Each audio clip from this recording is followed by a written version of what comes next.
Yeah, I'm gonna make coffee. I'm gonna start. I'm trying to come back in like 5 minutes. Good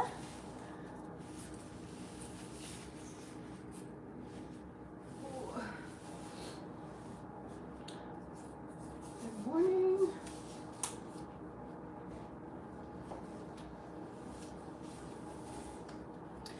Wait, let me take, hold on.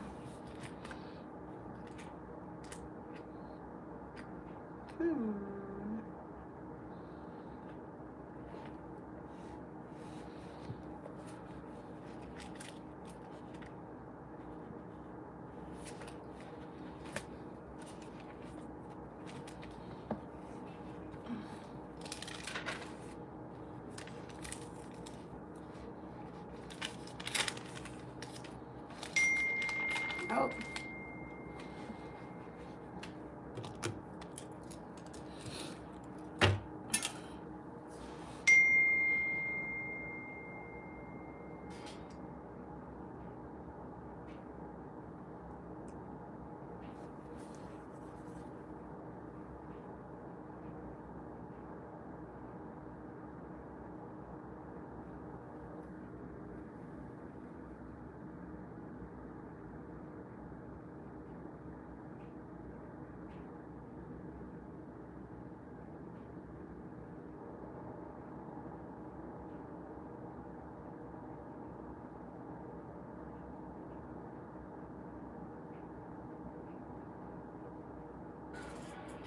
Okay. Let's go back.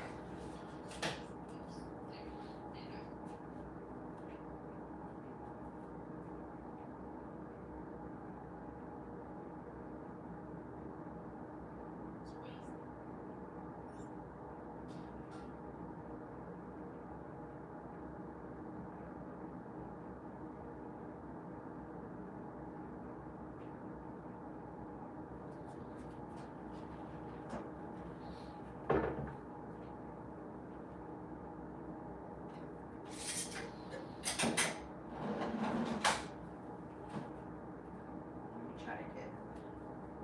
Oh. Wait.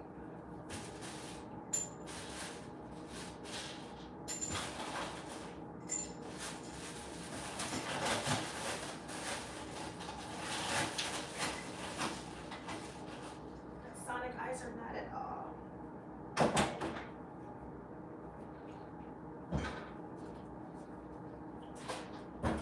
Good morning, you guys. Happy Monday. It's about to be 5. About to get into this Bible study. Oh. Store iced coffee really quick. And then we'll get into it. Oh, I didn't do no car washers or nothing.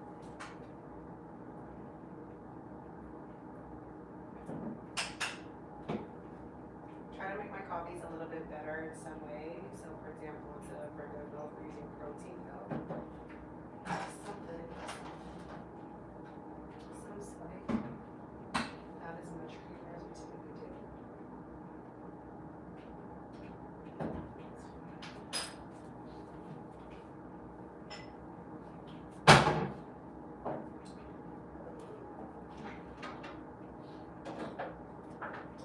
We're going to be here Bible study today for like a good hour, maybe a good hour and a half.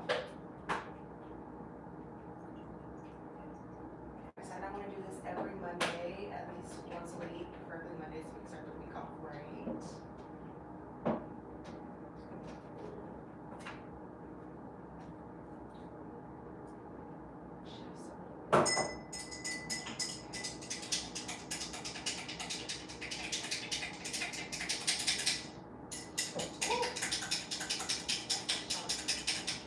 How y'all feeling? I'm glad y'all are up.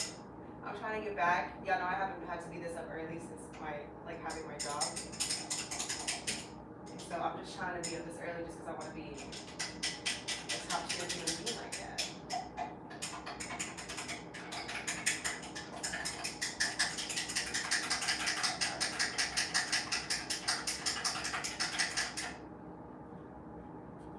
Good enough for me. 104.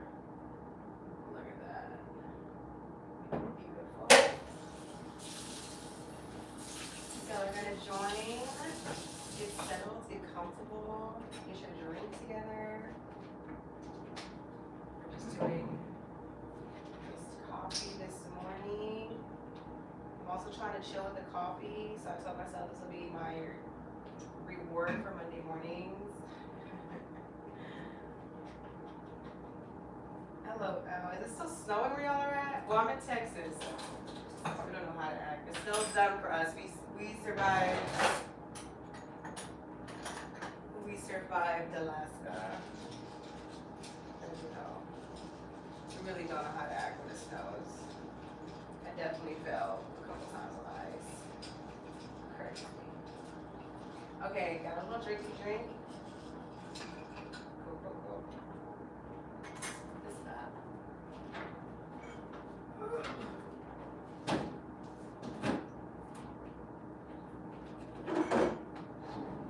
Okay. Oh, we need whipped cream. Hold on.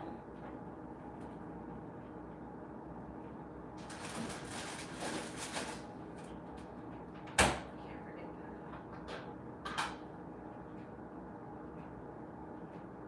Oh, she's thick. We won't do too much. I'm trying to get fine again. So we gotta chill on the sugar.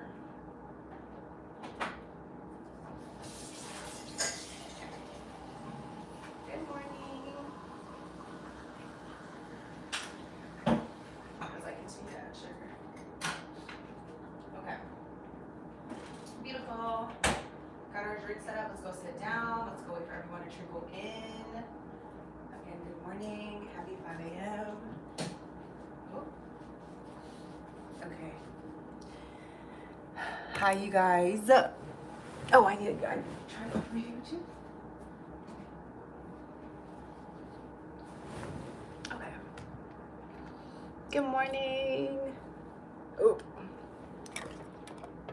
I had to go get my drink together. Ugh. Hold on. Let me put y'all up somewhere.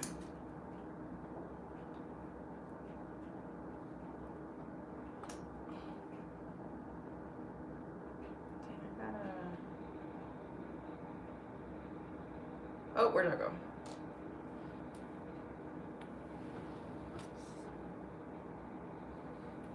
Okay. Oh, I think I'm getting a little blind.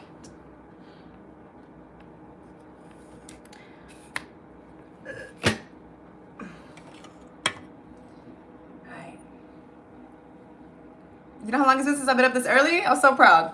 Happy 5 a.m. It's 5:03. It's 5:03 my time. Welcome in. Good morning. Welcome to Bible study. We're so excited for whatever we end up talking about this morning. Happy February. It's a brand new month. Love that for us. I'm starting a series this month, which I'm super excited for.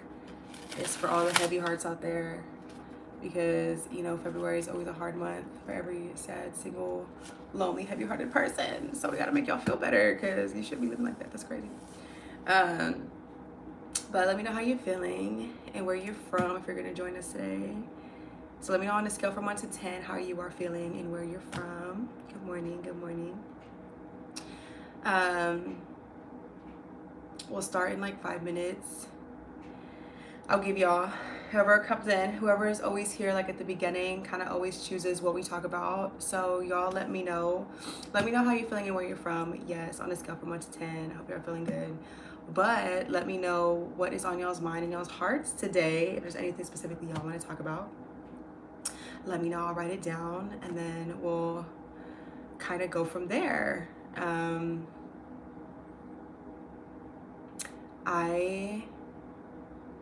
Marilyn. I'm in Texas, for those who don't know.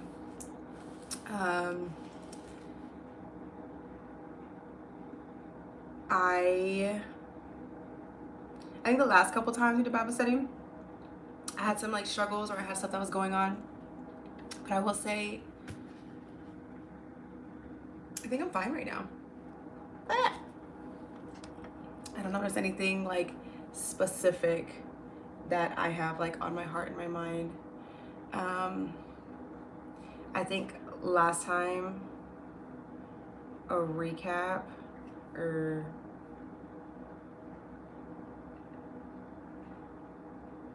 no, not this one.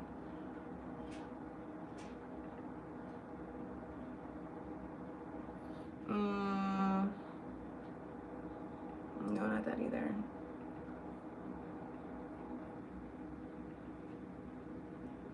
Last time we talked about, well, the past couple Bible studies all put together, we've talked about patience, forgiveness, walking away from like decentering men, distractions, discipline, routine, intimacy with God, how to grow your relationship, self-control, lust. So we've talked about a lot. I lied, actually. We did not talk about forgiveness. So maybe we talk about forgiveness here. And that was on the 15th, so that was a few weeks ago.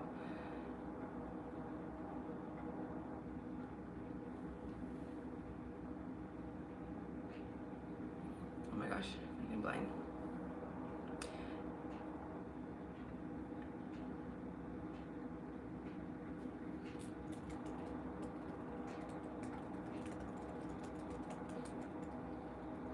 I'll write that down. Actually, I can kind of relate to that. So that may be something that I go on a deeper dive on, because I can definitely, yeah, I can relate to that. So I'll keep that in mind. Anybody else? Where's everyone at this morning? Well, it is early, but how y'all feeling? I hope you're feeling okay. That's a high North Carolina. I think any meaning of life question, that's an Ecclesiastes. That's an Ecclesiastes answer for sure. Anyone who didn't know that. Maybe anyone who is not reading the Bible. Our true purpose of life book is Ecclesiastes. It's my favorite book ever. My favorite book ever in the Bible. Good book. Well, staying in that topic,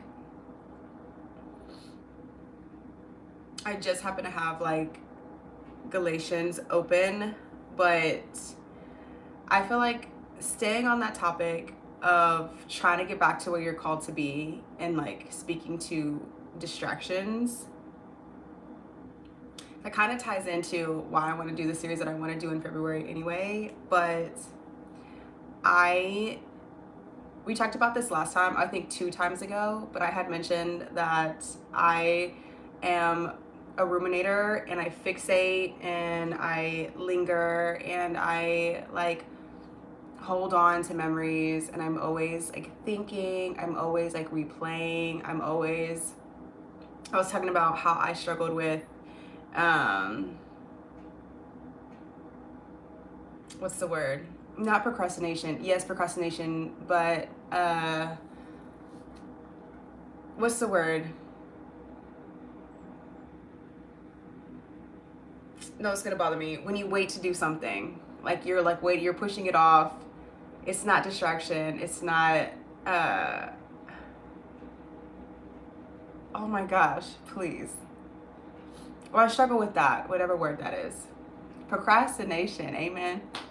I procrastinate a lot, and the way that my brain works is like if anything is heavy on my brain, like I cannot move forward. Like it's really hard for me to function if I'm mentally or emotionally strained, which is so ghetto because it's like life's hard. You can find a way to be emotionally and mentally strained every single day. So you gotta move past that. So that's what I struggle with a lot, especially because I use struggles to distract myself. So let me know if this makes sense. So again, this is something I deal with. It's one of my mental things. When you are so used to a certain behavior, right? So like in my life, I am very used to chaos and I'm very used to like being irregulated, right? My nervous system's always deregulated. I'm very used to chaos. I move a lot. I move items a lot. Like things are always moving around in my life, whether it's people, whether it's where I'm living, whether it's like my physical items or whatever the case may be. So that is comforting to me and that makes sense. Like that's my familiar hell. My familiar hell is like disorder.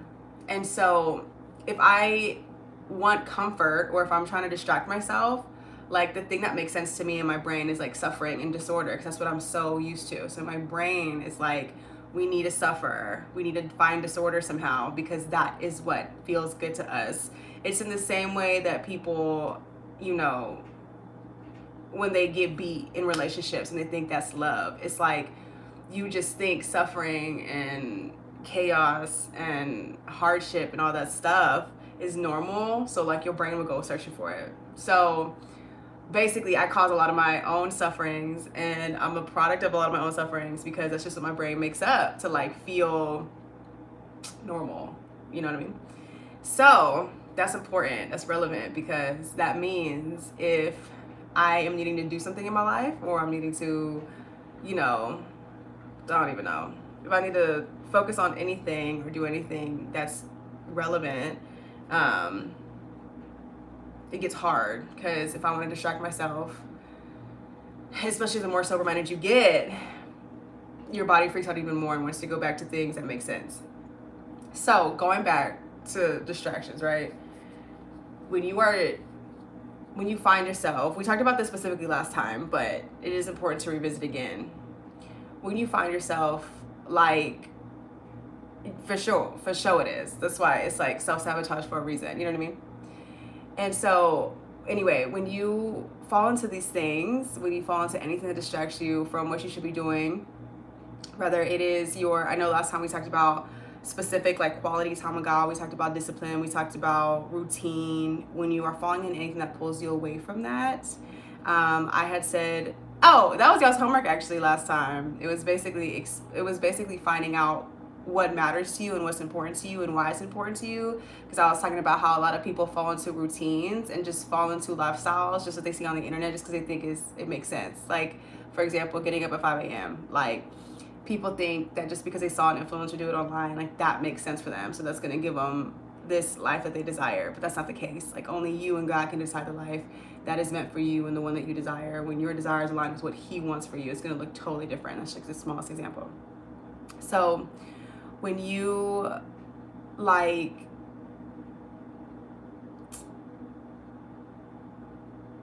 pull yourself away from what you know feels good in your life, nobody can pull you back. And I think that's the hardest thing. Like, a podcast can't pull you back, a self-help book can't pull you back, a person can't pull you back. You can be influenced by people.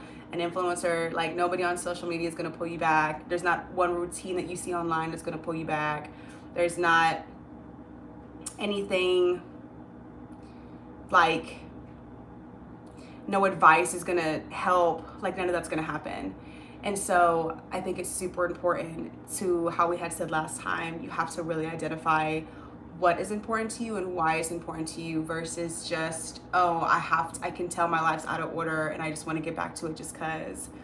I think you have to know for yourself what order looks like for you, because that looks so different for everybody. And I think,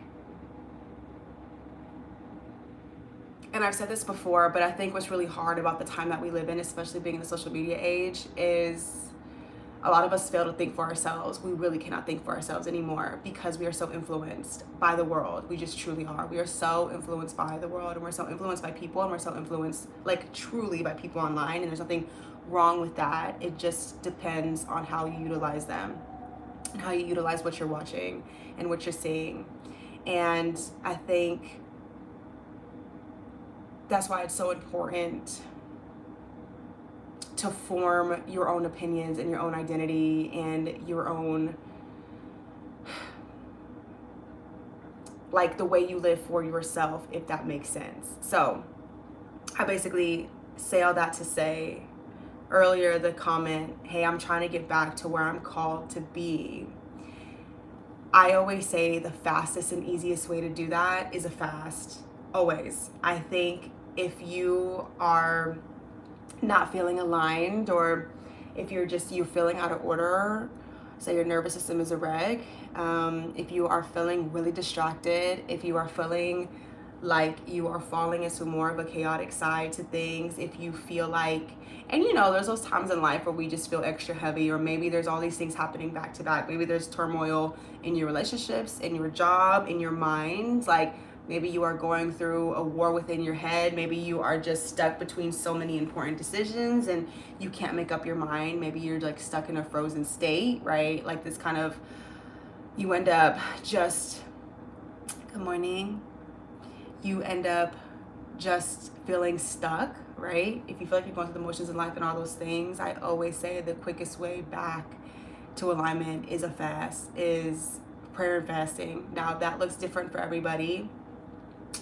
Y'all know I always do the Esther fast, so I'm a big fan of the Esther fast. It's just 3 days. It's called the Esther fast because of the book of Esther, but it's a dry fast technically. So no food, no water, but you could do it however you'd like. Any questions on fasting, y'all know I have a whole fasting playlist. We've talked about this in the past on my YouTube, but a 3-day Esther fast, I think, is going to get you right every single time. Now, not everyone is used to fasting. There's some people who just need maybe like a 24-hour reset. Hi, y'all.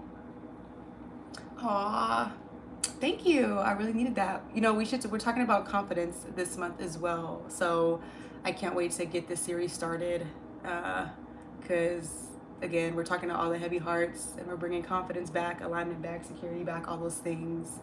And that series will start this week. So, and then we're going to continue talking about these things every Monday when we do our Bible study.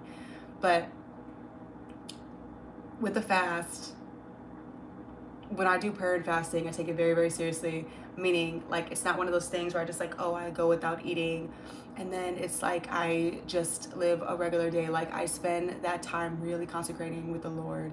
So me personally, I get off social media. So I do not do social media, even though it's like my job. It doesn't matter. Like, I don't freak out about like, oh, I know people in the past have been like, oh, but like that's my job, and like you gotta trust the Lord. You just do.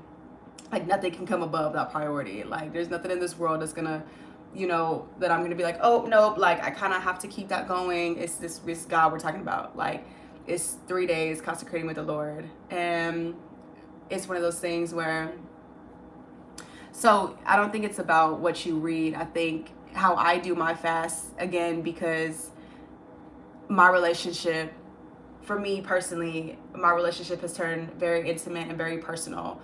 So I spend those 3 days, literally, it's a lot of writing and it's a lot of talking. It is just conversation for 3 days straight for as much as I can. So obviously everyone's life is different. I have a kid. There are people who have jobs. Like, I don't prioritize nothing. I don't go to the gym. Anything that would pull me outside of this house, I don't do it. I don't socialize with nobody. I don't initiate socialization with nobody.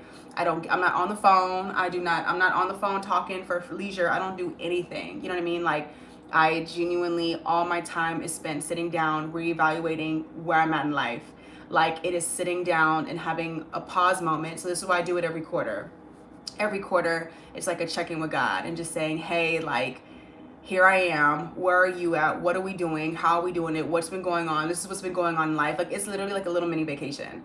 Like, it is quality time that is spent more consecrated than your usual daily quality time, right? Every day, conversations, quality time. That's just like how you talk to your best friend every day, how you talk to whoever you love every day. You know what I mean? This is real. Hi, good morning, good morning. I'm sorry you haven't seen me in a minute, but I'm here.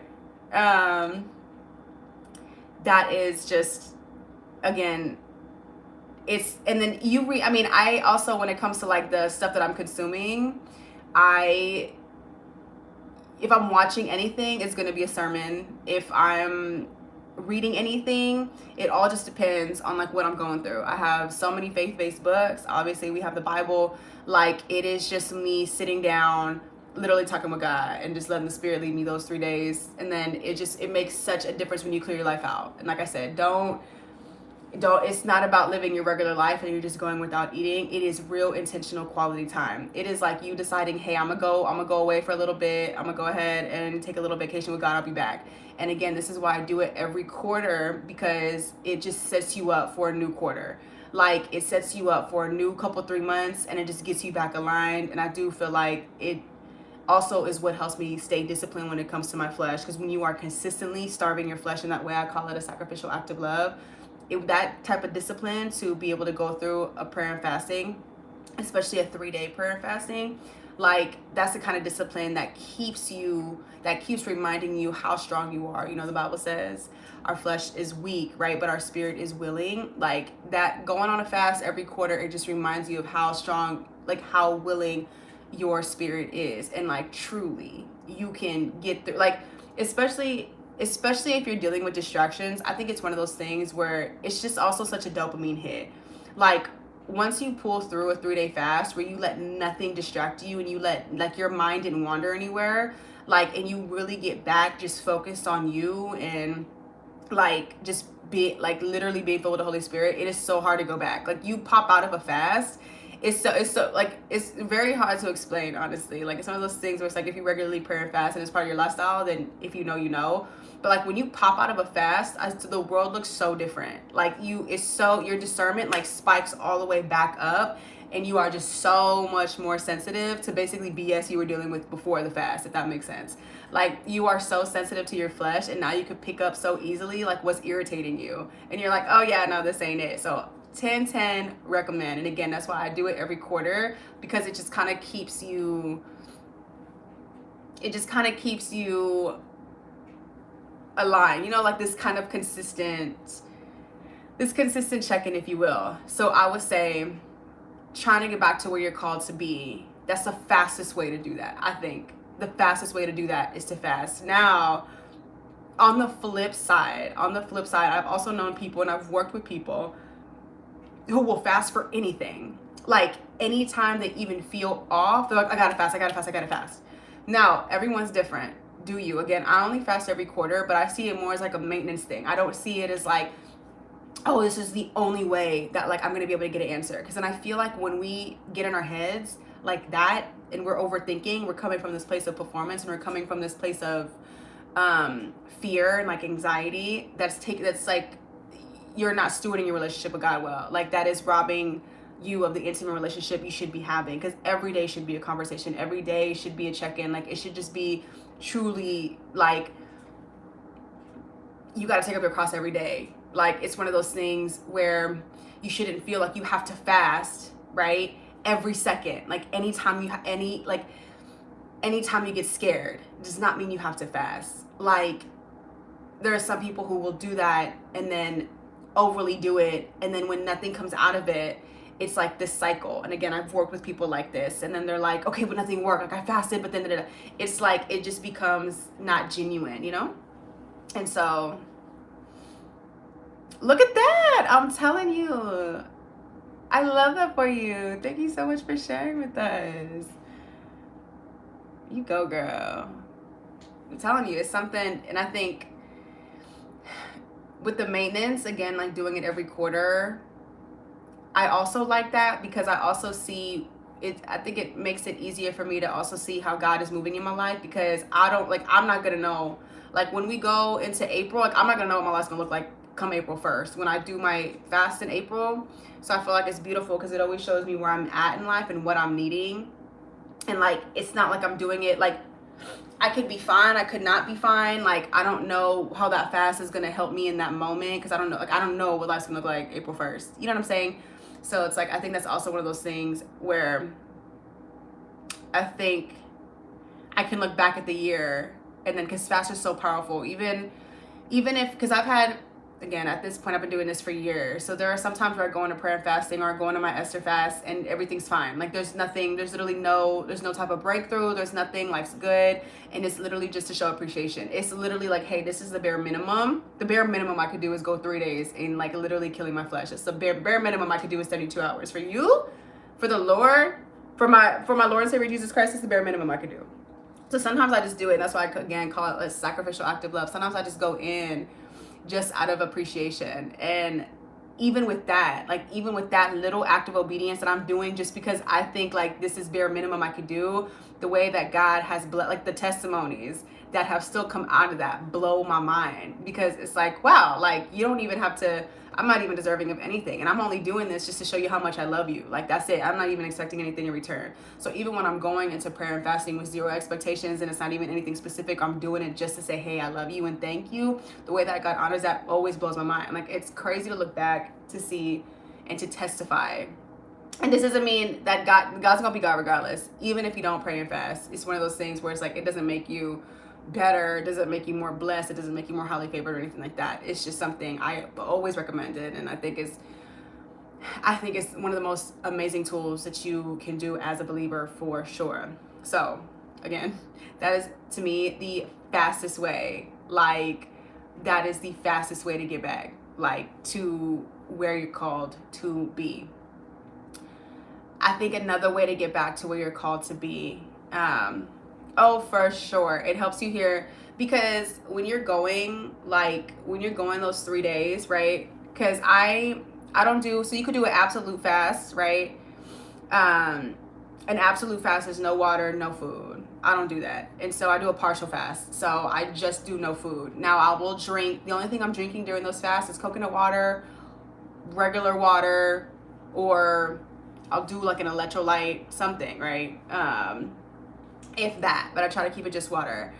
But it's not easy. Like, even if you weren't doing it for spiritual reasons, like, you're going 72 hours, no food. If, again, it's one of those things where it's like, if you know, you know. For me, it's the second day is always the hardest. Like, the second, like, when you're half in, to me, is like always the hardest. And every experience is different. Like, it also depends on how well you prepare for the fast. Like, there's been some times where, like, all I ate was fast food for a week, and then I just went into fasting. So of course, like, I am, like, the withdrawal is crazy. There's some times where I'm on, like, a healthy, like, I'm doing really good, and then I pray and fast, and then my body's doing pretty decent. But I've experienced all the different ways. I've experienced some really hard times, like, where it's like I have a headache, I am, like, shaking at night because, like, the withdrawal is crazy because I just finished having, like, all this sugar. And so I say that to say, like, of course it's not easy. It's very hard. But by the third day, I am telling you, like, it's the Holy Spirit 100%. Like, that is who is driving you. It feels like you are out of body. Like, it feels like an out of body experience, and it literally feels like you're on a high. Like, I can't explain it, except your high is the Holy Spirit. Like, it's not even, it genuinely feels like you're on a high, and how you're operating, it is not you. Like, it's genuinely like how you're, like, I go, and by the third day, like, I've had also fasts where, like, the third day at, like, where I feel like I'm my weakest, I'm like the most productive. I am like I'm watching all, like, I remember one time my fast, it was like the third day, and that was like basically all these emergencies were happening. I had to watch my friends' kids. I was around all this food because I was cooking for everybody, but I was just like going. Like, there was one time where I had to do a whole road trip to San Antonio. Like, I am literally, like, it feels like I was driving like 6 hours, hungry, you know what I mean? Like, trying to focus on the road, like, and then also too, like, during this time, I'm not listening to just anything, right? Like, I don't just have like the craziest music playing. Like, I'm trying to stay sober minded, like, all that stuff. So yeah, it gets very, very, very, very difficult. 100%. Like, it's not easy, but that's why it's challenging. But I also feel like that's why a lot of people do not do it. Like, I actually don't know a lot of Christians who genuinely, like, oh yeah, I pray and fast is like a lifestyle. I think people do it when it's needed, but to do it as a lifestyle, like, to do it every quarter, like, willingly, again, even times where you're not going through anything or need anything, where you're just like, hey, like, thank you, Lord, I'm gonna do this fast just for fun. I don't find that often. Like, I'm not saying I'm the only, like, that happens, I'm sure, but I feel like people to be like, oh yeah, let me pray and fast for fun. Like, let me just go 3 days without eating, because I feel like it. Like, it's not, typically people don't do that because, again, it's not easy. But to your point, yes, you are so sensitive. Like, you could totally feel the difference between your flesh and your spirit. You could feel the difference. And again, when you pop out of a fast, it's like something switches in your brain. It's like the world, everything just seems noisier and louder, and you are just so much more sensitive to, like, what doesn't align with your spirit. And that's so important because, again, your discernment is, like, way up. Your discernment is up. You feel like a cleansed little bottle. Like, you know what I'm saying? Like, your temple just feels nice and cleansed and squeaky clean. And it's good like, it's good just health for health reasons too. So it's like 10 out of 10. So that's one way. Trying to go back to where you're called. A second way is, this is the hard part. This is the part that people have, I think, the most trouble with, which I get, right? A lot of times, and I know we hate to hear it, but it's just true. A lot of times what's keeping us from the Lord, or I think the number one thing that keeps us from the Lord, the number one thing that calls us out of order, the number one thing that pulls us away, is going to be another person. It's going to be people. It is what it is. it's either going to be romantic, so it's either going to be a man or a woman who is pulling you away, right? Or it is going to be somebody who's offending you. You either beefing with somebody, beefing with a family member, it's somebody who is letting offend you. So offense and romance, I think, in my experience, and again, everyone who I work with all the time, those are the two things that people always mention. If people talk about anything in like our calls, is heartbreak. Heartbreak is the number one thing. I work with women and men, even men. Like, heartbreak is the number one thing that I always hear that pulls people away. And that makes sense, right? Because we also tend to idolize. So you're either offended by somebody, so you're either holding unforgiveness in your heart, you're either offended by somebody, there's somebody pissing you off, right? It's a family member, it's a friend, like you are going, there's turmoil with somebody, or it is turmoil with somebody who you are sleeping with, or you are in a situation with, or a romantic partner, okay? Those are the two things. Typically, with the situations that are not, have zero fun. So typically the situations that are leaving you heartbroken are the ones where you're sleeping with somebody and you just have nobody sleeping with them, right? It's a lust thing. It's not like, oh, like I'm just in, you know, my marriage just needs help and we need like counseling. Is no, you in a place you shouldn't be. So there's a lot of tension, there's a lot of grief, there's a lot of, you're playing with fire, right?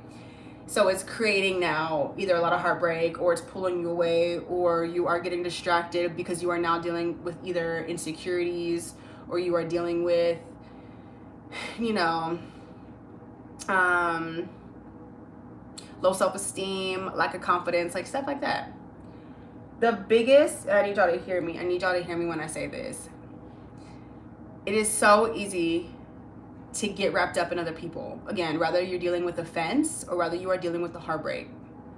It is so easy to get wrapped up in other people's business, in other people's life, in other people's demons, in other people's messiness. It is so easy, especially as women, right? In my experience, and obviously I'm saying this from experience too, I love men. I have a son, so y'all know I'm not anti-man. I never will be anti-man. I mean, I have issues with them because of my daddy issues, but genuinely, like, I love men. I've never been like a man hater, right? But I say this genuinely speaking, because of my daddy issues, because of my attachment issues, yada, yada, yada. And because I have experience doing that, right? Where you're just prioritizing people you shouldn't, blah, blah, blah.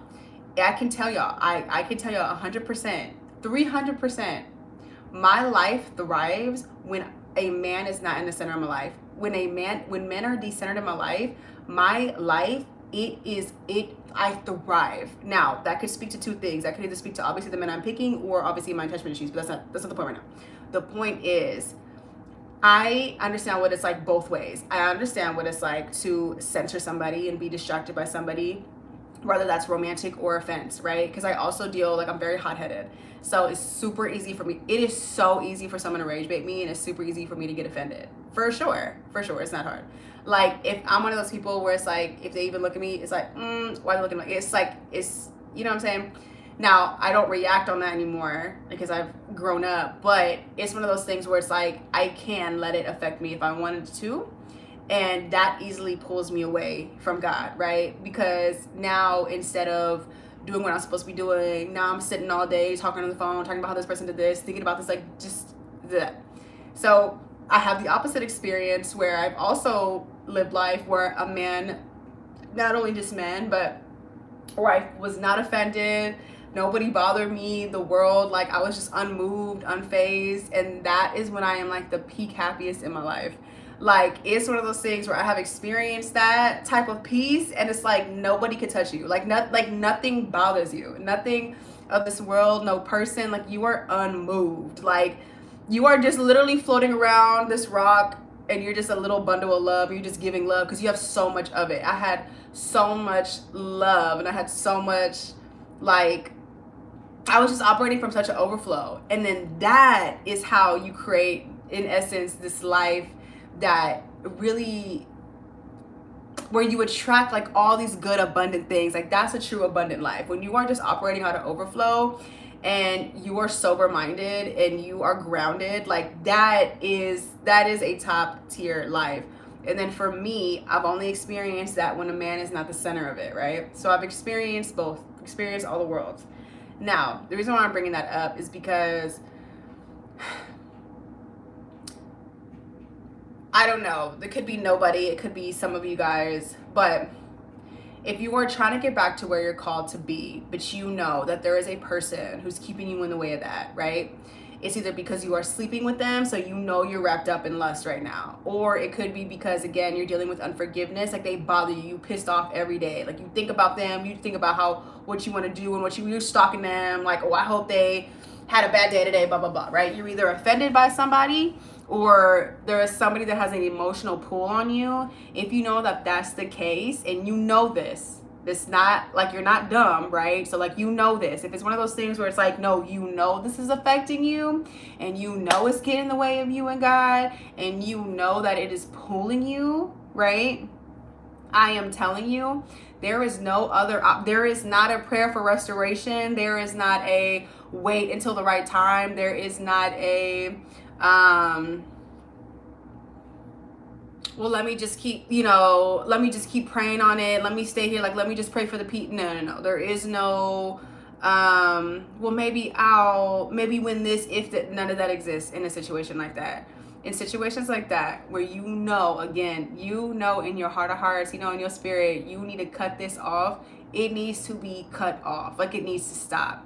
You either need to put in the work. You either need to come to a point of acceptance. If we're talking about offense, you either need to come to a point of acceptance. You know what? This is perfect because last time, remember, we didn't get to forgiveness. So then that kind of falls into this.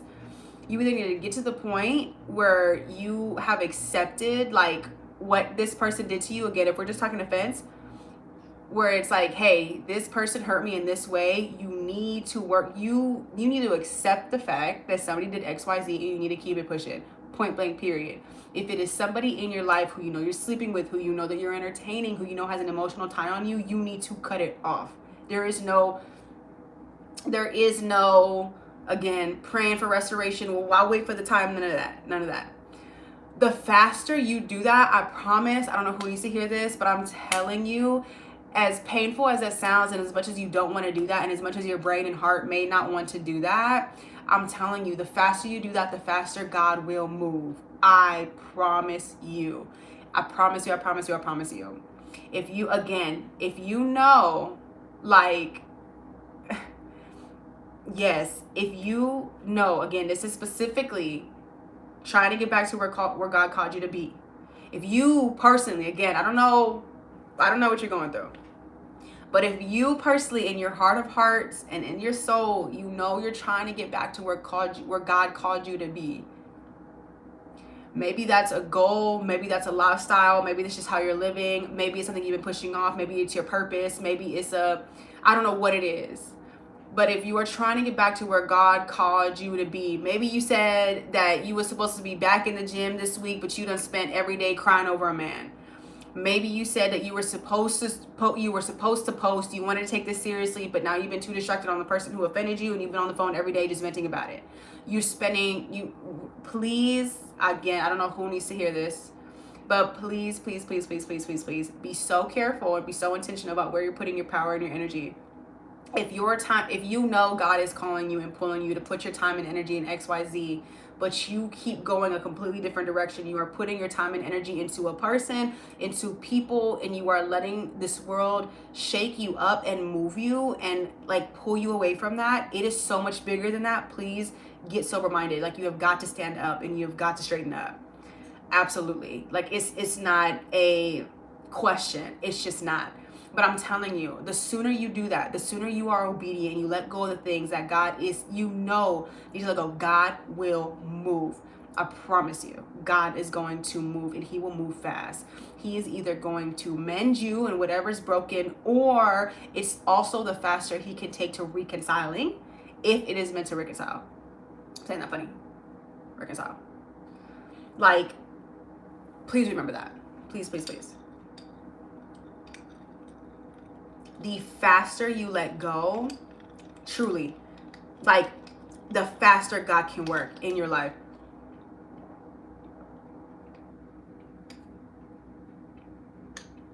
This one came out bomb. Oh my goodness. Look at that. It came out bomb. This one came out bomb. Y'all hearing me though? Do y'all see? Y'all hear what I'm saying? Like,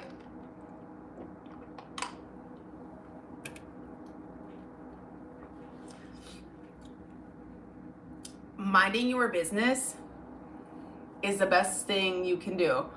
And if you want to combine the two together, right, do a fast, and then while you're in that fast, reevaluate everything that's pulling you. So that's okay, perfect. Look at that. That's what I had to do last October. So last year, as y'all know, or maybe I don't know, last year spiritually, I was beefing with God, right? When talking to him, we talked about this already. But anyway, I went talking to him, and my heart was hardening, and I was getting real prideful, and I was just like, I loved him. I knew he was there, but he was not my priority. Loved him down, but he wasn't my priority. I was so hurt. I was so like, God, what? Like, I didn't know how to, I just was kind of chilling. So I started doing my own thing. Not crazy wild, but I started doing my own thing. Obviously, we had fell back into lust, all the things. So man came in my life. Of course, it was easy to get into my life because I was not being sober-minded, right? And so not only that, but finances, I stopped caring, right? Totally neglected my life. I neglected my body. I neglected my finances. I was like, man, if God don't care, I don't care. Like, clearly, like, it was this, I felt like I was throwing a fit. Like, it was kind of like out of retaliation. I was like, you know what, God, like, whatever. You know, if you're not gonna take care of me, like, I'm gonna just not do nothing. Cool. It got to a point though where you can only do that for so long. You can only do that for so long. Like, oh, not only that, but you know how I was like, I had a hardened heart. I feel like I can look back now last year and be so grateful. Last year was honestly, it's weird. As separated as I was from God last year, it was probably one of the most amazing thus far. Last year was a great year, I think, for my spiritual growth, for sure. I think in our walks we'll go through a season like that. But he made me grieve a lot, right? So last year I was grieving a lot, and I had to sit in a lot of emotions, and it just made me pissed off. Like, I would rethink about every way that anyone ever abandoned me and like pissed me off, and it was like really messing with me. And it was messing with my confidence, and it was messing with all just kinds of stuff. And I was like, you know what?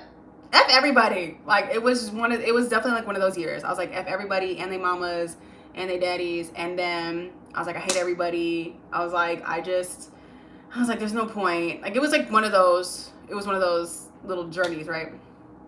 But that's not who I am. Like, that's not who, I just didn't like, whatever. It gets to a point where it starts to feel icky. So it wasn't until October, right? It wasn't until 10 months later was I like, I need to get it right. Like, I'm like, nah.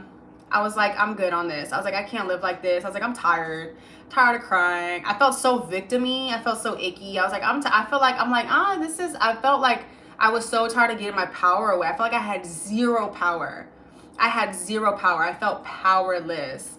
I felt like I had given my power to so many people. Everyone who I was letting live in my head rent free. Like, I was like, God, what happened? Like, how did all these people get a hold of my mind and my heart? Like, what? Like, that was killing me, that part. And so the reason why I say this is because I was saying earlier, if this is maybe where you're at, there are some times where it does feel like it's just really heavy. Maybe you're offended, you're hurt, I'm right. And at this point, like I said, this is where I broke my abstinence. So I was having sex again and all this stuff. And I was like, I was just like, this sucks. I was like, this isn't me. I was like, come on now. Like, it didn't feel good. And then I was like, when I had went in my fast, I was like, yeah, I need to get back ASAP. Like, I need to get back to where I'm called to. Oh, and then obviously I wasn't doing anything that was purpose filled at all. I was not doing anything that fulfilled my purpose at all. I wasn't doing anything that fed me creatively, spiritually. Like, I was not doing literally anything. It was crazy. And so I was like, girl, what happened? So when I went into the prayer and fasting in October, again, this is 10 months in, you can imagine all the things I had to talk about. So I was just talking about I spent those 72 hours, man, I was just talking. I was like, God, I know I haven't talked to you in like 10 months, but like, it was just like a catch-up session. I was like, this is what's, I mean, obviously we know he knows everything, but I'm just like, I was like, this is what's been going on. This is where I feel like I fell short. This is where my heart was hard. And this is where I'm like, it was this whole conversation. And it was me taking accountability, not shame. We don't ever get, there is no condemnation in Christ, right? So it wasn't coming out of a shamelessness. It wasn't coming out of shame. It was coming out of a sorrow for sure, like out of my repentance, because my deep reverence for him, I felt so like, how did we get here type of thing. But I was so focused on like, hey, this is what's happening. I was like, this man got me. I was like, this is what happened. This is where I feel like I fell short.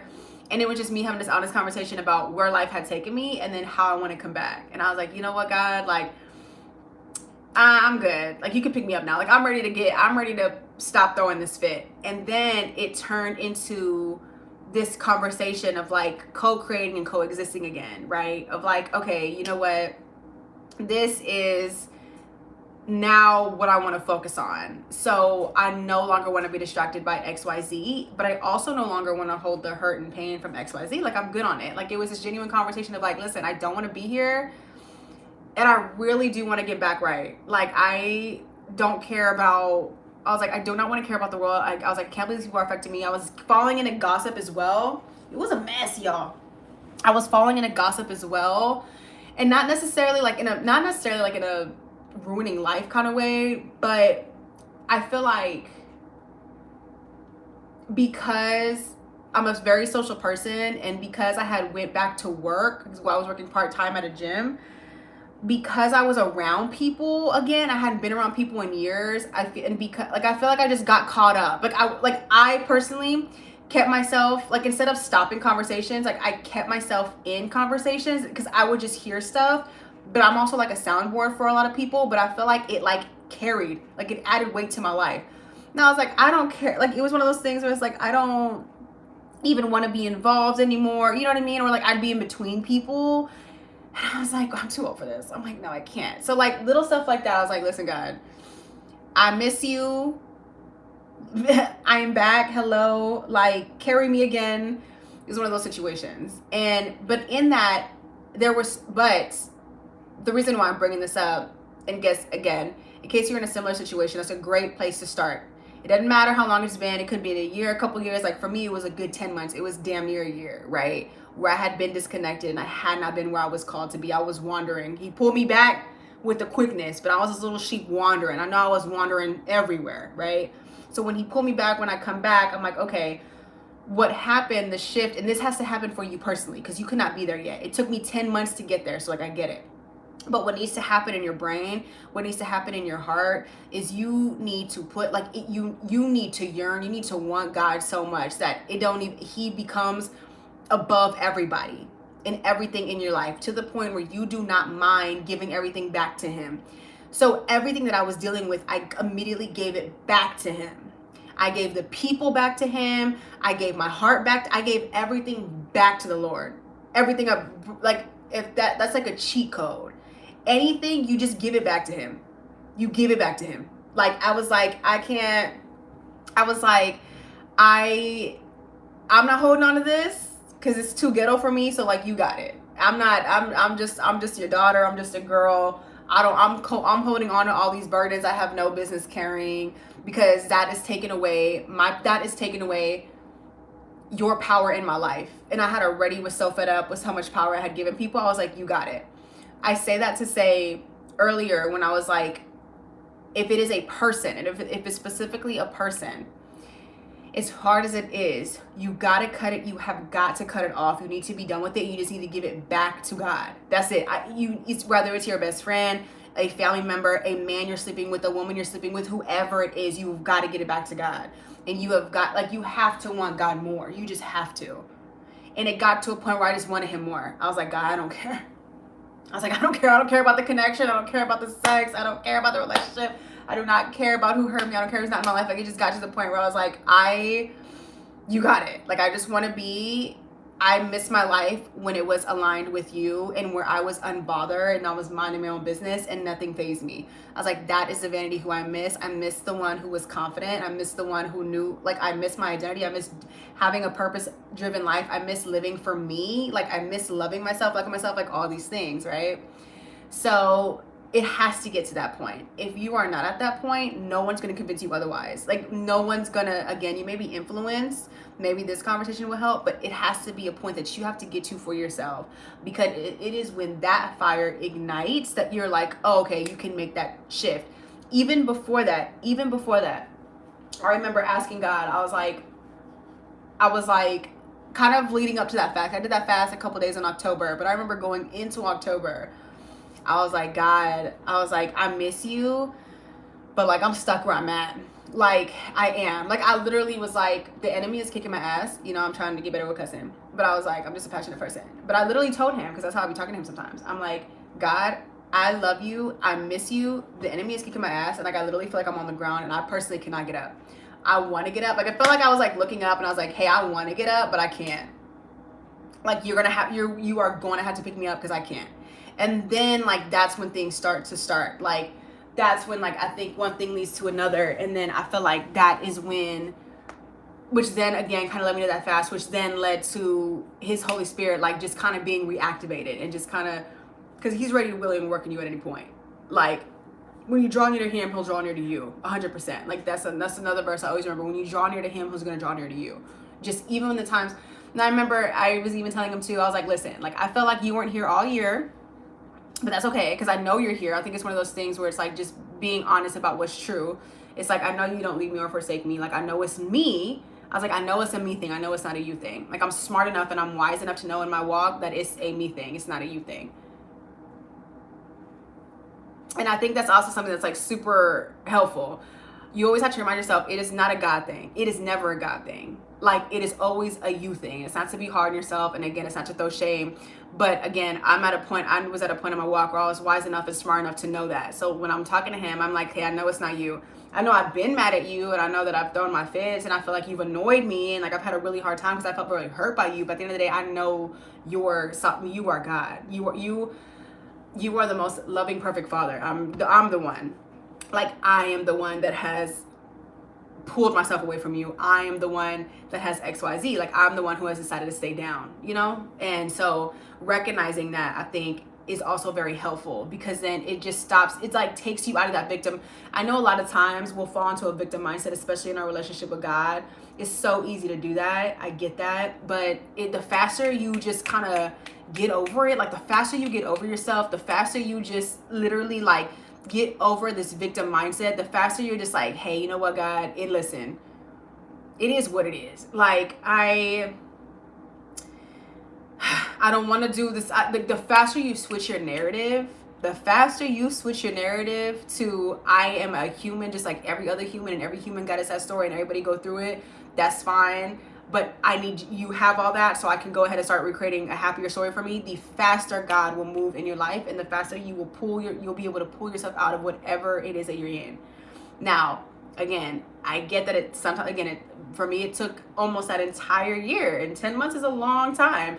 Like, I'm sitting down here in February, I'm thinking about last year, and I was like, dang, like the fact that I stayed like that for 10 months is insane. But it happens, and then you pull yourself out of it, and then you're fine. But that is one of the quickest ways. Again, we're talking about how to get back to where you're called to be. It's one of those things where it's like you really, and this was a lot, like I said, this was 10 months of mourning and crying and woe is me and victim and life's hard and it sucks. Like, and then it's not to invalidate it by any means. I also don't want anyone to feel hurt or offended by that, because it's not to invalidate you by any means. Like I said, I spent almost all last year just sitting in my pain. And it was very valid. And what I went through was really real. That doesn't invalidate it. But at some point, you have to change your narrative. And at some point, you can pick a different story. Like, at some point, man, you can pick another storyline that's not struggling and heartbreak and abandonment and rejection and shame and lust and all these things. You could choose a different narrative. I just woke up and I literally was like, I want to choose a different narrative. Like, I told God that. I was like, I want to get back to who I know you called me to be. I want to get back to the Godfidence and the daughter and the woman of God you have me walking towards. I'm just stuck right now. The enemy got me boom on the ground. You just have to pick me up because I can't do it.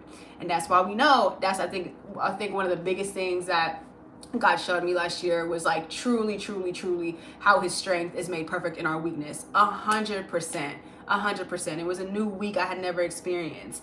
And so that weakness, to genuinely invite him into that, letting him know I'm weak as hell. Like, I can't. Like, I really can't.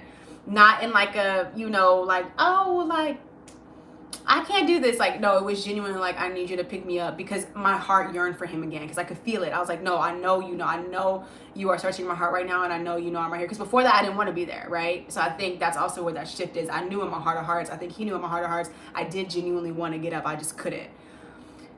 You fast forward, again, going back to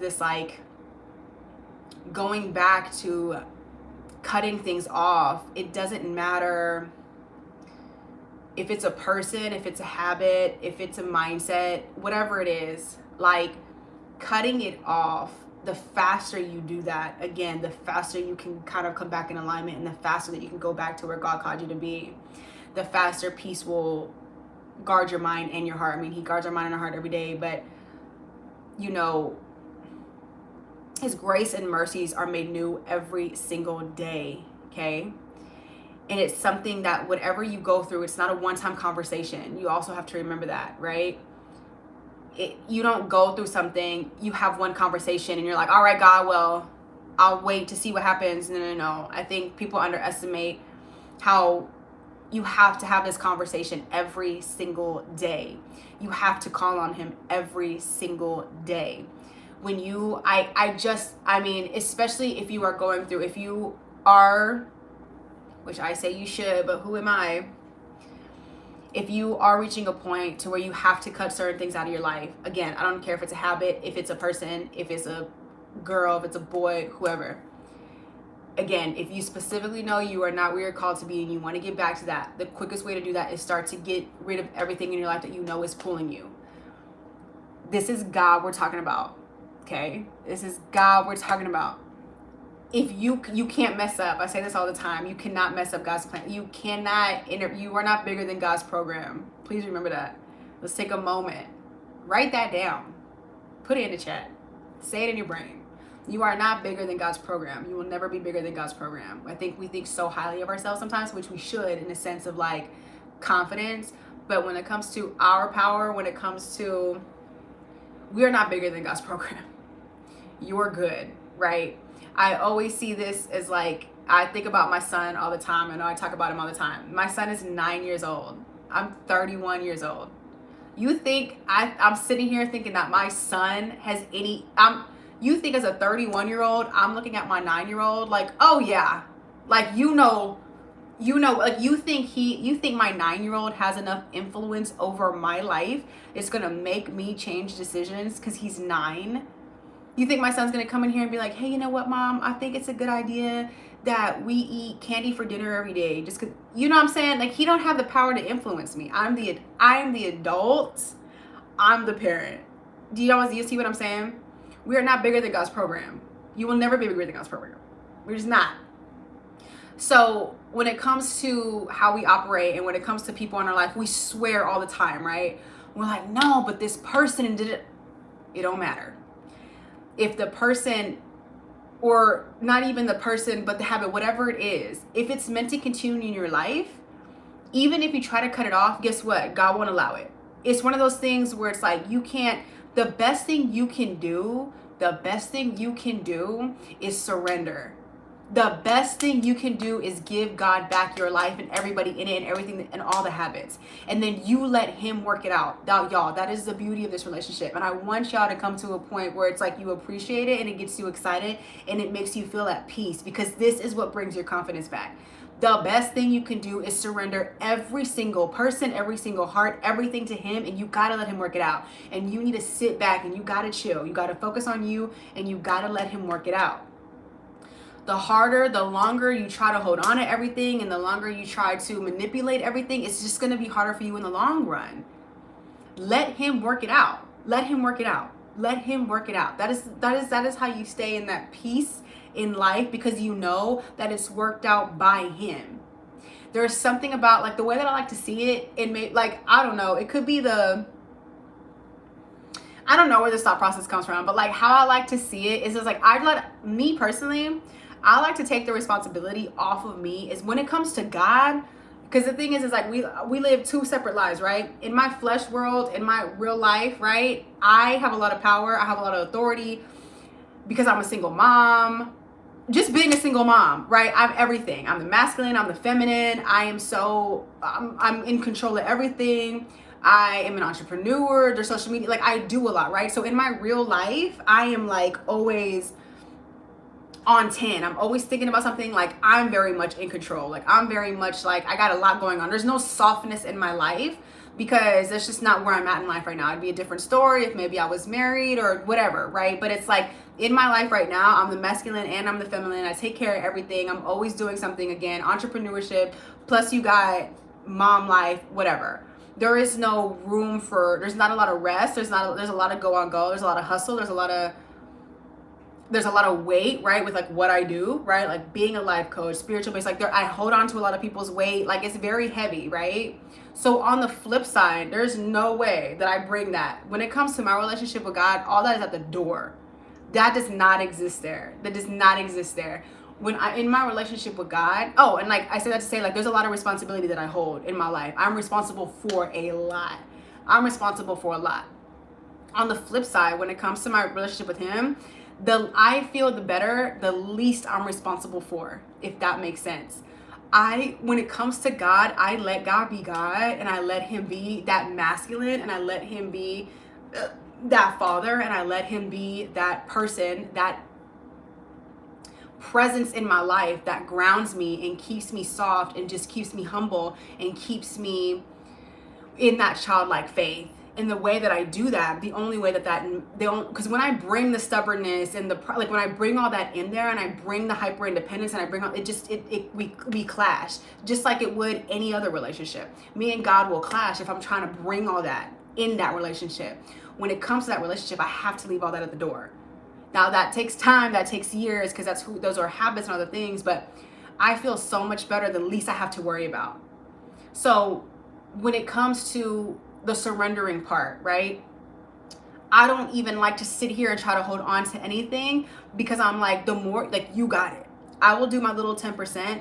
You could take care of the 90. You got it. I don't want to deal with it. I don't want to deal with this, I don't want to deal with this emotional draw. I don't want to deal with this financial issue. I don't want to deal with this XYZ. So you got it. So I'm going to give you this. Like, it's like he is truly who I yoke with, and he is who I give all my burdens to. Like, every morning when I wake up, again, everything that's on my heart, my mind, immediately, it's like, no, you got it and you can handle it. I can't have this on my plate right now. I don't want to think about this. Like, you're going to have to put this in order. When I was saying earlier how it takes a daily conversation, that's also what I mean by that. Perfect example, Friday, and I had a Friday, right? Last Friday, I knew I was procrastinating. Like, all month, I was starting to feel stress. I was starting to feel anxiety because I was procrastinating so bad, and I felt like I was falling into survival mode, and I could feel myself feel fear. Like, I could feel it. And my anxiety was so high, my heart was so heavy, and my brain was like everywhere. Because again, in real life, there's so much responsibility. Like, I felt burnt out. Like, I just was not doing good. So literally when I woke up, I'm talking to him, and I'm like, damn it, man. I was like, again, with the cussing, I did joke. But I was like, you know what, God? Like, immediately, I was just like thinking about everything. Then I stopped myself, and I was like, you know what, God? I was like, hold on. Because the Bible says your mercy and your grace, right? This is new every day. Like, so today, I'm gonna have new mercy, because I was like telling him, because I also felt so bad. I was like, dude, like, I know I'm, like, you know how we have those conversations where I was like, I know I'm procrastinating, like, but like, please help me focus. Like, I'm struggling, like, whatever it is you're struggling with. So I paused, and I was like, but you know what? Your grace and mercy, your grace is sufficient. So I was like, you have to run it back. That's why it's so important to get into your word. That's why it's so important. You have to run it back. And I was like, hold on. Your grace is sufficient. Let me chill. Like, I can recognize, like, I can take accountability. This is where I procrastinated, but this is why. It's because I'm stressed about XYZ. But hey, because I know your grace is sufficient, because I know your mercies are new every day, I know I'm going to have some mercy today. I know you're going to give some mercy in my life today. I know I'm going to be okay. When I tell you Friday that was the most productive day I had all month. The fact, I think Friday was the 30th. I literally was laughing because I was like, what took me, like, it took 5 hours. It was a minute. I think I was working from like 7 to like 2 in the afternoon. I popped an energy drink. I got my entire life in order in like 6 hours. Everything I was pulling off for 30 days, I got it right in 6 hours. And it's one of those things, the reason why I'm saying this is like, it takes that conversation, and it takes reminding yourself like, hey, you know what, God, you're right. Even when it comes to if you're breaking, like if you are separating yourself, right? Because I had to go through that. I had to go through a separation from somebody, and like that's always hard. But it's one of those things where you have to talk to him, and you have to be like, hey, like, I know at the end of the day, again, you matter more than anything. Me being aligned with what you want from me matters more than anything. And F it, man. If that means I lose another relationship, if that means I lose another friendship, if that means that finances change, then that's fine. It's because it's just, there's nothing more peaceful than knowing you could be the brokest, most single, most sad. You could be on paper, you could be broke, single, not where you want to be. You could have this life that doesn't look good on paper, but when you know that it's God, like there is a peace. Like when you know that it's God specifically putting you through that certain season, or like positioning you in that way, you don't even trip. It's not the same. Versus when you are in that same position and it's like you're so focused on the world and fear, like it's two completely different lives. That's why it's so important to bring God into your circumstances, because two people could be living the exact same life and one person has peace and the other person has total chaos and confusion. So surrendering that and just being like, hey, like, or even saying that, there's so many, y'all don't think on the daily, there's so many times where I'm like, God, I like and God knows you, right? So like God knows the attachments that I suffer with, for sure, right? Like, so my anxious attachment, you know how many times I need to ask for validation? Like, you know how many times I need to ask for confidence and validation? There's so many times where I'm like, hey God, I just need to be validated. I feel like a loser today. Please validate me. And what it would that would feel weird to us in real life if we were asking somebody to, like that, like, hey, like, you know how we just hate sounding insecure? I do not care when it comes to God. I sound all the insecurities, everything that I'm going through, that's why, like, you want to create that safe space. There is no other space. And that's why also it's so important to create that intimate and safe space, because you can work through your insecurities and you can say all the things and you don't have to worry about telling that to somebody. Do you know what I'm saying? Now, that's good. I'm not saying that you shouldn't. There's safe people in life, but I'm telling you, there's nothing that's ever going to beat the security of safety. Not your spouse, not your kid. It don't matter who it is. Nothing is going to beat the safety and security of that intimate relationship. That is where you go and put all your insecurities, so that you can, anyone who's dealing with insecurity or lack of confidence or low self-esteem, you want to work through that in his presence.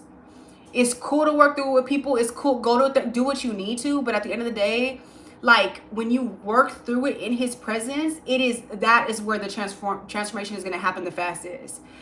It is with God that you work through the insecurities and you work through any self-esteem, anything you're going through. I don't care how lame and loserish it sounds. He don't care. He loves you. I'll use the example of my son. If my son came to me today and was like, Mom, like, I'm feeling like super lame. And he was like, I just feel like nobody likes me because my hair is curly. I don't know. I'm randomly thinking. I'm not going to sit here and be like, they're right. Your hair, like, no. This is God we're talking about. He loves us unconditionally. I'm going to sit there, and what he's going through, the insecurity, it's not going to faze me. All that's going to matter to me is that I speak life into him and I make him feel confident. That's all that's going to matter. I'm not going to sit here and dissect, well, they kind of have a point. Like, your hair kind of is curly. Why do you have really curly hair? That doesn't happen with God. That may happen in real life conversations with people, but that doesn't happen with God.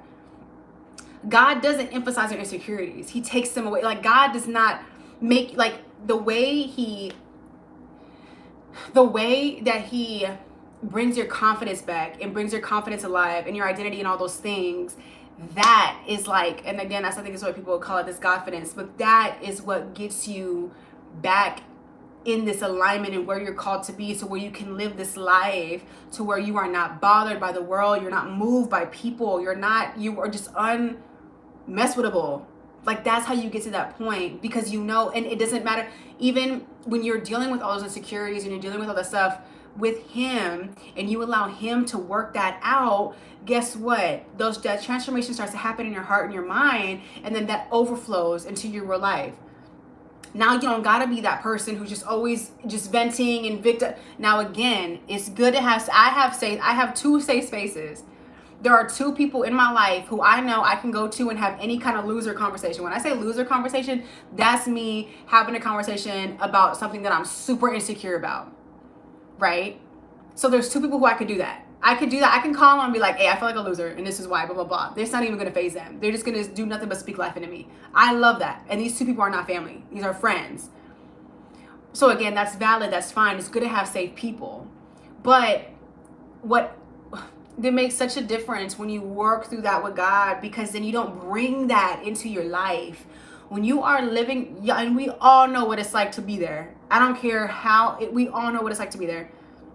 When you are moving through life insecure and no self-esteem and no confidence, that's what you attract. Like, that's what it is. When you're walking around life like a little Eeyore, you're just sad and a victim and woe is me and nobody likes me and everyone hates, that's ugly. It just is. We all know what it's like to be there and be that person to some extent, but that's ugly. So no one like, that's the energy, that's a low vibration. Like, that's just not, that's heavy. That heaviness don't need to go to people. That heaviness needs to stay in the constraints of God. Like, that heaviness needs to be where it needs to be. Like, that heaviness needs to go yoke with God for a reason. Like, that's why our burdens need to be put on him for a reason. Like, it is hard when you're living life just being that person, because then you attract that. Like, you really do. Like,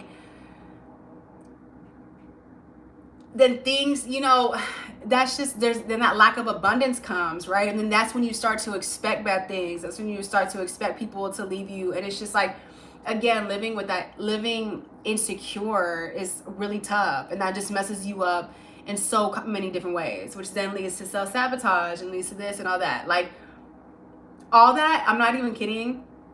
All that could literally be fixed with God, like truly just having some conversation with God. And this is coming from, like, truly coming from experience. It's one of those things where, again, as a parent, the main focus is trying to get you right. You don't think God don't want you, because also too, when you are thinking like that and living like that, that's when your discernment is the lowest.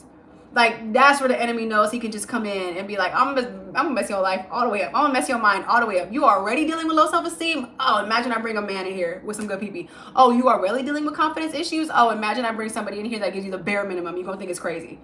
Oh, you already dealing with, attention issues. You're already dealing with, like, how you need validation. Oh, and now look what I'm gonna do.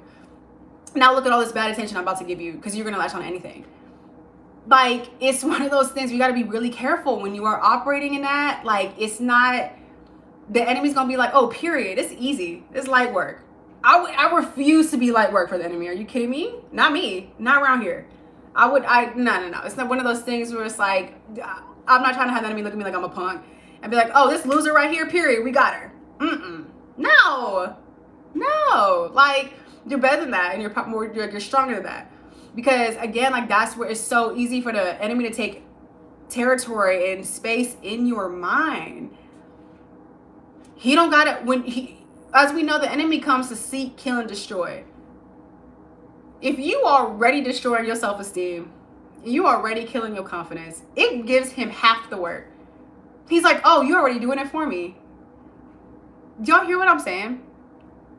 His job, as we know, is to come, seek, kill, and destroy. If you're already doing it yourself, if you're already seeking all the wrong attention and you're seeking all the wrong things and you're destroying your own peace and your own peace of mind and you are killing your confidence and your self-esteem, what you think? Light work, he says. This is nothing. This person's doing my job for me. That's crazy. Is it not? Like, those things, like, truly your comforter and, like, truly how you get past it and how you get over it. It is having these conversations. Obviously, yes, it's speaking every Bible. But like, it's having these conversations and just sitting there. It is being like, God, this is what's up. This is what's going on. It's just about being honest with yourself and saying, damn, God, like, I saw a girl on Instagram get married. Now I'm hating. Like, it's just about being so honest with what's going on in your heart immediately. It's you, I don't know, y'all can think of examples too. It's you scrolling and seeing, I don't know, somebody had a baby, right? And being like, damn, God, like, I'm jealous right now. I can feel it. Like, I envy this. Now I want to block them. Like, it's being honest about that. Even though in real life, like, that sounds icky. And, like, if someone were to post about that, they'd be like, oh, you're an insecure girl. But, like, that's what we all go through. And it could be anything. Like, it could be like, God, like, they just bought their second house and I'm stuck, like, in the ghetto right now. Like, what's going on? Like, it's, oh, they just bought this, like, oh, I just saw, I don't know, y'all. We get it. Like, it's one of those things where it's like, you have to be so honest with what you're feeling. Or even if you're like going through a breakup, or even if like you are going through, again, you're like separating from somebody, it's, dang, God, like, in my brain right now, I think they're hanging out with somebody else. And I want to call, like, you know how like we just get into those crazy spirals, like, I don't know, well, now I want to drive by, it's like bringing all of that, instead of calling your homegirl, instead of venting about it online, instead of posting a thirst trap, instead of blah, blah, blah, blah. Like, it's you sitting down and inviting God into that moment and saying, but hey, you know what? Again, like, I did this for you. So just remind me, like, show me your active love. I say that all the time. Days that I'm feeling like maybe extra lonely, or days that I'm feeling like insecure, days that I'm feeling like just, you know, that I need an affection or love or whatever. I tell him all the time, I'm like, God, like, I need to feel your active love today. Please don't play with me.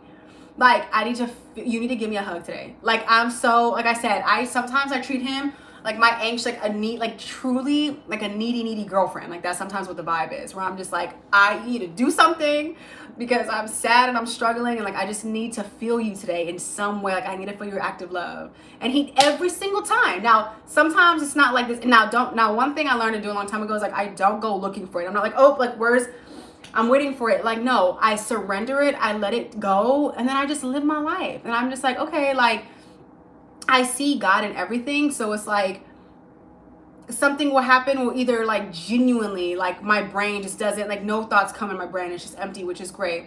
Or maybe something will happen like little things. Okay, y'all probably weren't here. Like, earlier on the live, somebody had just gave a compliment and they were just like, wow, like, I'm like really, like, I love how confident you are. Like, you're always blah, blah, blah. But it's like, that's literally like one of the biggest things that I struggle with. So it's little things like that. Like, we would be like, wow, thank you. I needed to hear that. Like, the way that he shows his active love is so different. And then, I don't know, I made a video about this a long time ago, but I remember one time I asked for it and I was like, I had no money. And I was so sad because I was like, dude, I'm so tired of being broke. I can barely eat. I can barely afford, I mean, that's the economy we live in, whatever. And I remember I was like debating. Basically, I was like debating if I wanted to get fruit or not, if I was like worthy of having fruit, because I couldn't afford it. Anyway, I ended up getting a watermelon. But that day I felt so down as a parent, as a mom, right? Survival mode, can't afford to eat. I'm like, damn, I can't even afford nothing healthy, right? Anyway, I got this watermelon and it was a big little watermelon. It was like on sale and I was like, okay, I can afford this.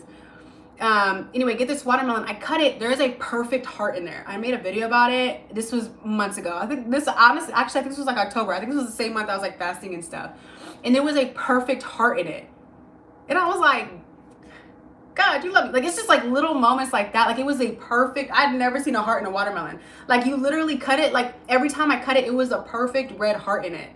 And I was like, man, I love you. So it's just like, you really, I'm telling you, you draw near to him, he will draw near to you. He will. And even in seasons, especially like I said, as somebody coming from last year, my 2025, I'm also telling you that even in seasons, like, there could be some of y'all watching this and y'all are like, it's cool, girl, this sounds cute, but honestly, I'm down bad. And you stay down bad all year. 2026, it could be a down bad year for you. I don't know. That could be a fact. You could sit here and it sounds good, but you could be like, you know what, girl, I'm not feeling it yet. I'm still pissed off. There's still cool. That's fine. Because like I said, everyone's in a completely different timeline. But I'm also telling you out of experience that even in those times that you feel separated from him and that you are doing your own thing and you are not drawing near to him, when it gets to your point where you get back to him, it's like everything, you're going to be able to look back and you're going to be able to even appreciate this time that there was separation. Like you're going to be, he works everything together for good. God works everything together for good. Even the times in your life where you are not loving on him, he still works that out for good. And that sometimes, like, it used to bring me to tears because I'm like, wow, even when I wasn't chasing you, you were still chasing me. Like it's fine. He still has his hand on you. He still favors you. He still loves you. He's just waiting. And that's the beauty. That's why I'm telling you, like that. And I always think, like I always say, the reason why I can relate to that is because I'm a mom. Like my son like I would never not be here for my son, ever. If there's times in our life, like I'm always on call, always. This is my son. If he gets older, let's say he doesn't talk to me for a couple months, couple weeks, whatever, like I'm always gonna be on call. Always. There's not gonna be a moment where in my entire existence now with my son, there is not gonna be a moment in my life where I'm just gonna be like, oh, I got a kid? Oh shit, no. So imagine, again, I always say, like, imagine how God feels. And like, he's always ready and able. It really just depends on you and where you're at. But even if it is a separation, and even if you are struggling right now to where it's like, I'm really not on fire, that's okay. Like, that's okay, because it happens. Just like any other relationship, it happens. Not every relationship is every single day just on 10, on fire, right? But I promise you that even when this little season ends for you, if you are in a similar situation like that, let's say you are not on fire and you're not in your word. Like even last year when I wasn't, right? So again, where I'm coming, this is not like it was a long time ago. This is barely last year. Okay. Like I would even, like I'd be on TikTok and stuff and like I would see Bible studies and I would just scroll. And this is somebody who would do Bible studies all the time. I would just scroll and I'd be like, I don't want to hear it. Like I would literally be like, I don't want to hear it today. Or like, I don't know, I would hear like a faith-based message and I'd be like, you know, it just didn't hit the same. So like those are very valid. Those people go through periods like that. Or there were times, I remember even told my friend, like there were times where like the Bible just wasn't hitting like at all. I would open the Bible and I'd be like, this isn't speaking to me. Like I felt like I get it. Like I understand if you are in a period like that where you feel like your spiritual life just feels dead and it's hard, especially when you know that that's not true. Like especially when it's like, no, like I want to be back on fire. Like it's hard to exist in that. But again, he works everything together for good. I think he's consistently, God is always revealing himself to us in a different way over and over and over and over and over again. And even through periods like that, all it does is it just continues, at least for me, it continued showing me like a newfound appreciation of like, oh, you really not gonna leave me, are you? Like it's just, it creates this deeper reverence because for me personally, again, I feel like it just shows me that like, oh, like this relationship is real and you do care and you do love me and you do respect me and you do truly want me to be okay. So much so that you've allowed me to separate myself from you. Again, that's where the free will comes in. That you have allowed me to just kind of wander a little bit. I know that probably hurt you to see and you don't like that, but the fact that you allowed me to do that so that I can find you again naturally, like that's unconditional love. Never forced, never like that kind of relationship is something, especially if you're not used to experiencing that in real life. Like when you go back, there's just like, again, it creates this deeper appreciation and this deeper reverence because you're like, oh, like, wow, you're really not gonna abandon me. Like you're really not like everybody else. Like you really actually are gonna be here, huh? And again, then it repeats the pattern.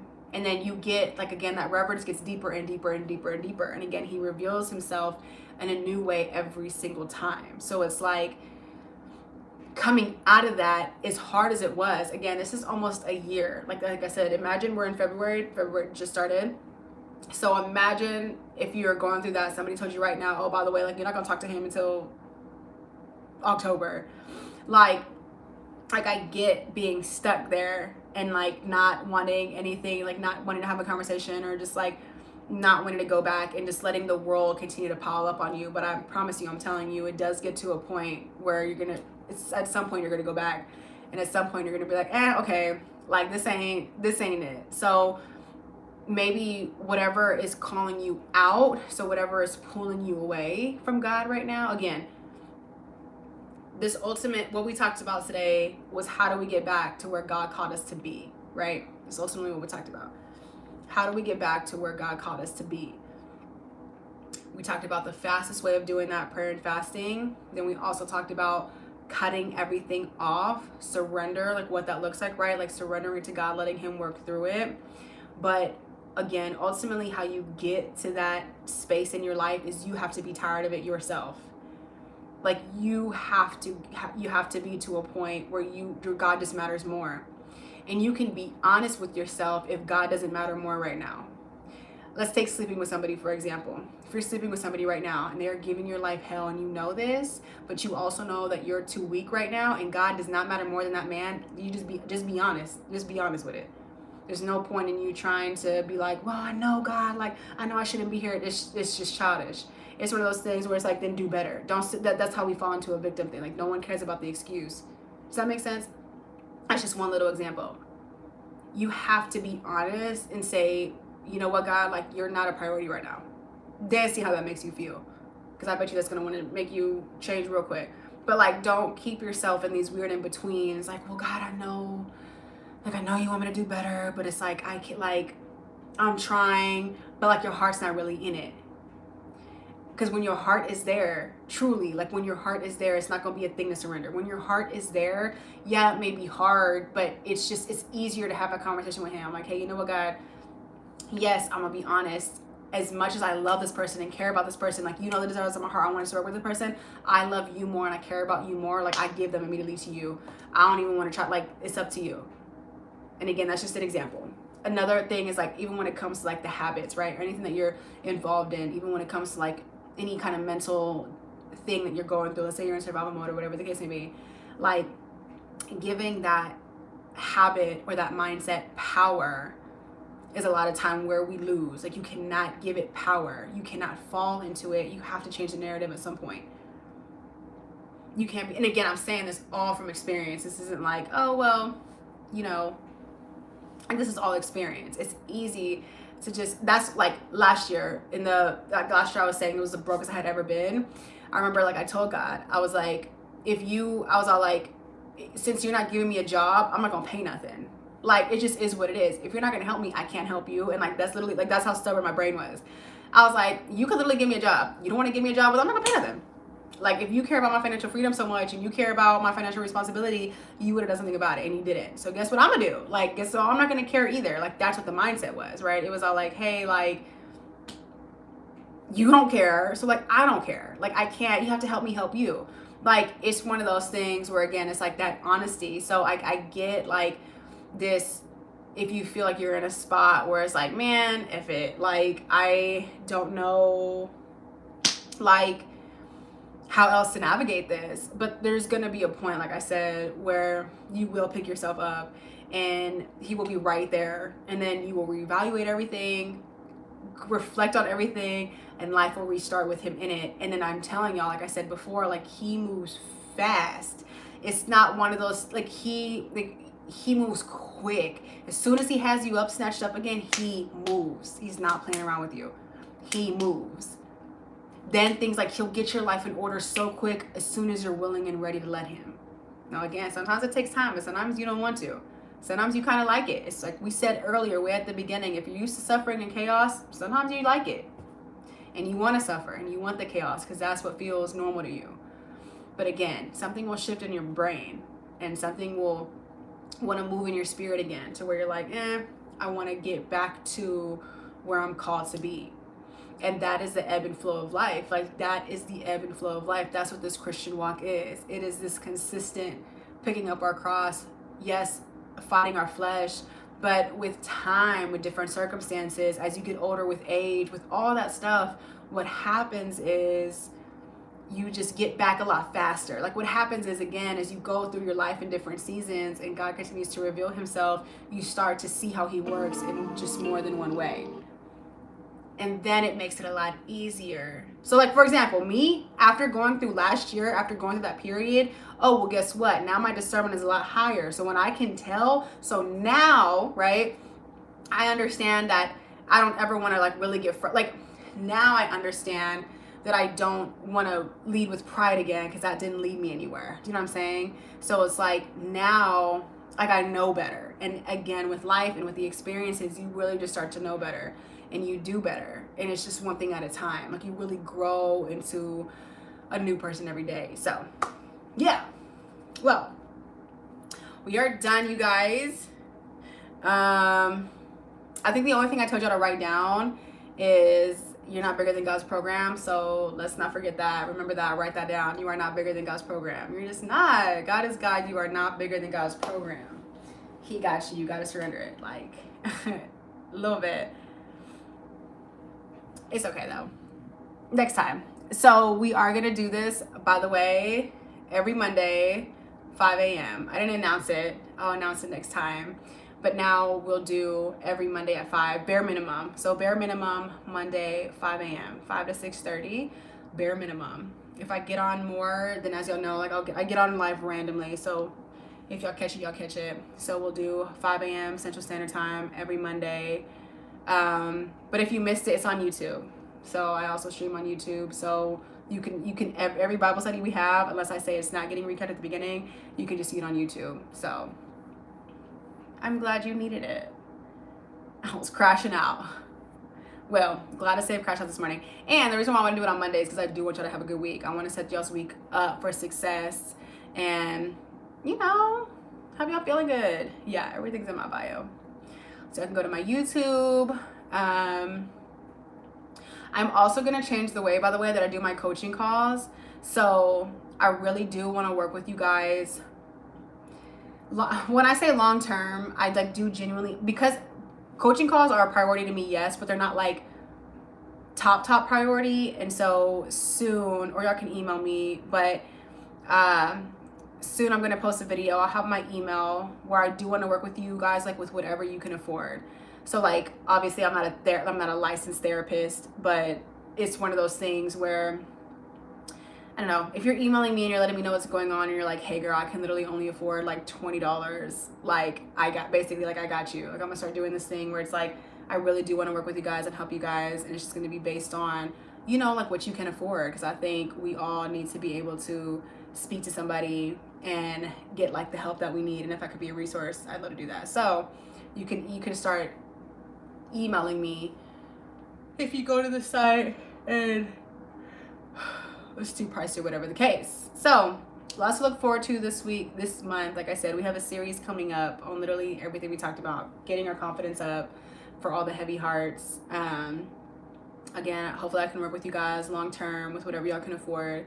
That way we can work together and really get you through this month and get your mind and life back in order.